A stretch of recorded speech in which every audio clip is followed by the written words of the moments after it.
Hello বন্ধুরা, কেমন আছেন সবাই? সকালে উঠে চলে আসলাম আমাদের পটল জমিতে। পটল জমিতে অনেক জল বেঁধে গেছে। আপনারা জানেন এবছরে অনেক বৃষ্টিপাত বেশি। গত বছর তুলনায় এবছর অনেক বৃষ্টিপাত বেশি হয়েছে। সে কারণে অনেক উঁচু জমিতেও জল উঠে গেছে। আর আমাদের এখানে জল বাইরে হওয়ার জায়গা নাই বলে চলে। তা বাদেও আমাদের এবছরে পটল জমিতে পটল ছিল না, কারণ একটাই, পুরুষ ফুল নাই। আমরা স্টক এনে লাগিয়েছিলাম, বলেছিল স্টকে পুরুষ ফুল পাওয়া যাবে, কিন্তু দুঃখের বিষয় একটি পুরুষ ফুলও পাইনি। সে কারণে আমাদের সিদ্ধান্ত, এবছর আর আমরা পটল চাষ করব না। এবছর আর পটলের চাষ করব না। সামনের বছর পটলের চাষ করলেও উঁচু জমি নির্বাচন করব এবং পুরুষ ফুল যাতে থাকে এদিকে খেয়াল রাখবো।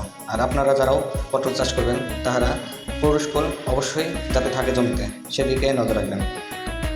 তাছাড়া আপনারা কাঙ্ক্ষিত ফলাফল পাবেন না। তাই আমরা এই জমির সকল পটল গাছ কেটে নতুন করে জমি নির্বাচন করব এবং এই জমিতে আমরা ধান লাগিয়ে দেব।